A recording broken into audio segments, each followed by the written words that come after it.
తాకట్టులో ఉన్న బంగారాన్ని విడిపించి ఆ రోజు ఆన్లైన్ రేటుకే మేము కొంటాం. Sharma gold company.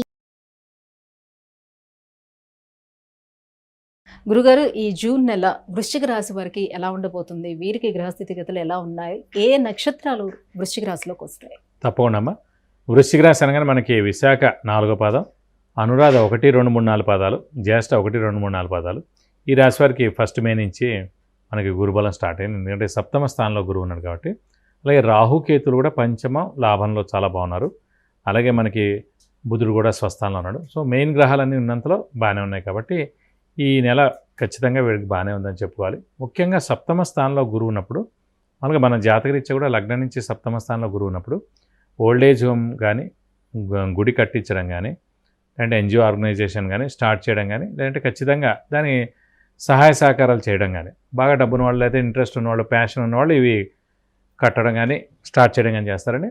సో డబ్బు లేదు, అంత ఇది లేదు అని అన్నప్పుడు కూడా గోచారీత్యా సప్తమ స్థానంలో గురువు వచ్చినప్పుడు ఖచ్చితంగా ఈ ఓల్డేజ్ హోమ్కి హెల్ప్ చేయడం, లేకపోతే ఎన్జిఓ ఆర్గనైజేషన్ స్టార్ట్ చేయడం, లేదంటే దానికి హెల్ప్ చేయడం, అంటే గుడి కట్టిస్తున్న వాళ్ళకి హెల్ప్ చేయడం, లేకపోతే గుడి వాళ్ళే కట్టడం, అంటే ఫండ్స్ అన్ని కలెక్ట్ చేసి అలా చేయడం ఖచ్చితంగా ఈ సంవత్సర కాలంలో ఏదైనా సరే చేసేందుకు అవకాశాలు ఉన్నాయి. సో ఇలాంటివన్నీ చేసినప్పుడు ఏంటంటే దైవబలం కూడా బాగా పెరిగి ఈ సంవత్సర కాలం మంచి రిజల్ట్ వస్తుంది. సో ఈ గురుబలం కూడా పరిపూర్ణంగా బాగున్నందుకు సప్తమ అంటే ఇది కూడా చెప్పుకున్నాం మనం, ఇమీడియట్ బాస్ కానివ్వండి, లేదంటే భార్యాభర్తలు కానివ్వండి, లేదంటే బిజినెస్ పార్ట్నర్ కానివ్వండి, సప్తమ స్థానం అంటే ఈ 3 వస్తాయి అన్నమాట. కాబట్టి బిజినెస్లో బాగుంటుంది, బిజినెస్ పార్ట్నర్తో బాగుంటుంది, అలాగే వైఫ్ అండ్ హస్బెండ్ మధ్యన అన్యోన్యత బాగుంటుంది, అలాగే ఇమీడియట్ బాస్తో కూడా మనకి సత్సంబంధాలు ఉంటాయని చెప్పుకోవచ్చు. అలాగే ఈ గురుబలం పరిపూర్ణంగా ఉండడం చేత ఆ వివాహితుల వివాహం, సంతానం లేని వారి సంతానం, నిరుద్యోగులకు ఉద్యోగం, ఉద్యోగస్తులకు promotions, name and fame, boss నుంచి మనన, so foreign tour visits, assignments ఇలాంటి రావడానికి కూడా ఖచ్చితంగా జరిగేందుకు అవకాశాలు ఉన్నాయి. అలాగే ఈ గురుబలం వలనే వాహనం కొనచ్చు, అలాగే ఇంట్లో కొత్త వస్తువు కొనచ్చు, అలాగే బంగారం కొనచ్చు. అలాగే ఈ సప్తమ స్థానంలో గురువు ఉండడం చేత అదే భర్తది వృశ్చిక రాశి అనుకోండి, భార్యకి చాలా బాగుంటుంది. అదే భార్యది వృశ్చిక రాశి అనుకోండి, భర్తకి చాలా బాగుంటుంది. ఎందుకంటే సప్తమ అంటే మన ఆపోజిట్ అన్నట్టు. సో భర్త లేదా భార్య మనం. సో వారికి ఈ సంవత్సరం వాళ్ళు ఏదైనా ఉద్యోగంలో ఉంటే కనుక వాళ్ళు ఉద్యోగంలో సక్సెస్ అవ్వడం, అలాగే మంచి నేమ్ అండ్ ఫేమ్ రావడం, అలా ఇవన్నీ కూడా జరుగుతాయి అన్నమాట. భార్యాభర్తలు ఇద్దరికి కూడా అత్యుత్తమంగా ఉంటుందని చెప్పుకోవచ్చు ఈ సప్తమ స్థానంలో గురువు ఉండడం చేత. అలాగే రాహు పంచమంలో ఉన్నాడు, కేతు లాభంలో ఉన్నాడు, అది కూడా చాలా మంచిదే. ఇక అర్ధాష్టమ శని ఒక్కటి నడుస్తుంది. దీని ఇంపాక్ట్ శని స్వస్థానంలో ఉన్నా కూడా సాధారణంగా వృశ్చిక రాశి అధిపతి కుజుడు అండి. సో అక్కడ కుంభరాశి అధిపతి శని. శనికి కుజుడికి అస్సలు పడదు, బద్ధ శత్రువులు అనుకోవచ్చు మీరు. కాబట్టి శత్రుత్వం ఎక్కువగా ఉంటుంది కాబట్టి వీరికి ఇంపాక్ట్ ఎక్కువగా ఉంటుంది మనకు. ఇప్పుడు అన్ని రాశులు వేరు. ఇప్పుడు మేషం వృశ్చికానికి అధిపతి కుజుడేడు కాబట్టి కుజుడు శనితో కలవడు కాబట్టి మేషరాశి లేదంటే వృశ్చిక రాశి వారికి ఏలినాటి శని, అర్ధాష్టమ శని, అష్టమ శని నడుస్తున్నప్పుడు చాలా ఇంపాక్ట్ ఉంటుంది. అలాగే సింహరాశి అధిపతి రవికి శనికి పడదు కాబట్టి సింహరాశి. సో మేషం, సింహం, మనకి వృశ్చికం, ఈ 3 రాశుల వాళ్ళకి అర్ధాష్టమ శని లేదంటే అష్టమ శని లేదంటే ఏలినాటి శని నడిచినప్పుడు చాలా ఇబ్బందులు ఉంటాయి. మిగతా 9 రాశుల వాళ్ళకి ఇంత ఇబ్బంది ఉండదు. వాళ్ళందరూ మిత్రులు, కొన్ని స్వస్థానం, కొన్ని చోట్ల ఉచ్చ కాబట్టి శనికి. సో అవన్నీ ఆ 9 రాశుల వాళ్ళు సేఫ్గా ఉంటారు. ఎన్ని వచ్చినా కూడా ఇంత ఇంపాక్ట్ ఉండదు. వీళ్ళ మటుకు చాలా ఉంటుంది. అందులో వృశ్చిక రాశి అనేప్పటికీ ఇంకొంచెం ఎక్కువ, డబుల్ ఇంపాక్ట్ అన్నమాట. సో ఆ శని అర్ధాష్టమ శని నడుస్తాం కాబట్టి ఇల్లు మార్పు కానీ, ఉద్యోగ మార్పు కానీ, స్థానచలనం కానీ, లేదంటే వేరే ఊరు ట్రాన్స్ఫర్ అవ్వడం కానీ, అంటే కొత్త జాబ్ ఎత్తుకుని వేరే ఊరు వెళ్ళడం కానీ, అయితే ఇల్లు మారడం కానీ, ఇవన్నీ కూడా జరిగేందుకు అవకాశాలు ఉన్నాయి.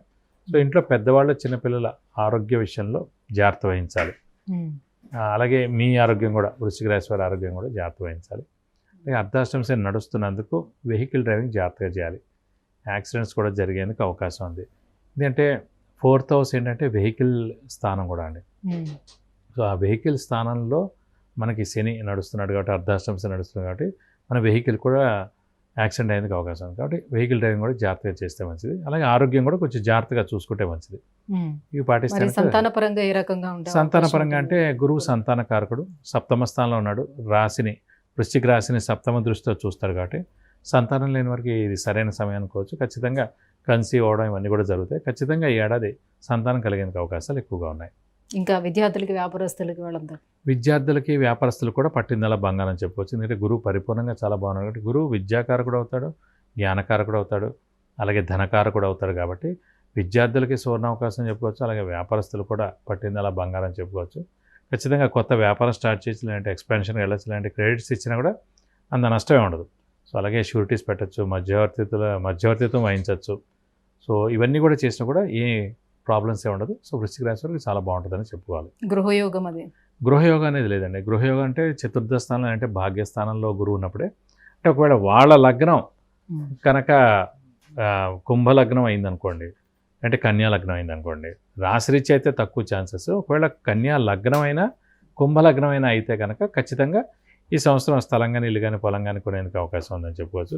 అలాగే మీరు ఎప్పుడైనా ఇప్పుడు ప్రస్తుతం ఏంటంటే ఒక మంచి రేటు రావడం కోసం మీరు ఏదైనా స్థలం కానీ ఇల్లు కానీ అమ్మాలనుకుంటే కనుక ఇది సరైన సమయం. ఇప్పుడు మీరు అమ్మితే కనుక ఖచ్చితంగా మంచి రేటు వస్తుందని చెప్పుకోవచ్చు. మీరు అనుకున్న అమౌంట్ ఖచ్చితంగా వచ్చేందుకు అవకాశాలు ఎక్కువగా ఉన్నాయి. మరి అర్ధాష్టమి శని ఉంది కాబట్టి ఈ శని ప్రభావం నుంచి తప్పించుకోవాలంటే ఎటువంటి పరిహారాన్ని పాటించుకోవాలి? సో శని అర్ధాష్టమి శని నడుస్తుంది కాబట్టి ఖచ్చితంగా ప్రతి శనివారం ఉపవాసం ఉండడం, అలాగే వీలైతే ఒక శనివారం రోజు రక్తదానం చేయడం, అలాగే ఆంజనేయ స్వామిని శివుడిని ఎక్కువగా ఆరాధించడం, వాళ్ళ గుళ్ళకి ఆ రోజులు వెళ్ళి 40 ప్రదక్షిణాలు చేయడం, అలాగే అర్చన కానివ్వండి, ఆకు పూజ కానివ్వండి, సింధూర పూజ కానివ్వండి, ఇవన్నీ కూడా చేస్తే చాలా మంచిది. అలాగే ఇంకా ఉధృతంగా ఉందనిపిస్తే కనుక ఖచ్చితంగా, ఎందుకంటే ఇంకా ఏడాది పాటు ఉంది ఈ అర్ధాష్టమి శని వెళ్ళాలని కూడా, నెక్స్ట్ ఏడాది ఏప్రిల్ మే కానీ వెళ్ళదు. సో ఇంకా ఏడాది ఉంది కాబట్టి వీలైతే కనుక ఒక శనికి 19,000 సార్లు జపం చేయించి నల్ల నువ్వులు 200 గ్రాములు దానం ఇస్తే కనుక దోషం మొత్తం తొలగిపోతుంది. గురుగారు, ఈ జూన్ మాసంలోని వృశ్చిక రాశి వారికి ఎలా ఉండబోతుందనే విశేషాన్ని తెలియజేసినందుకు ధన్యవాదాలు. నమస్కారం.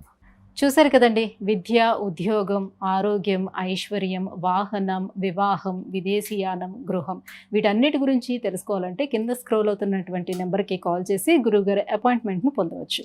సుమన్ టీవీలో మీ పర్సనల్ అండ్ బిజినెస్ ప్రమోషన్స్ కోసం కింది నెంబర్కి కాంటాక్ట్ చేయండి.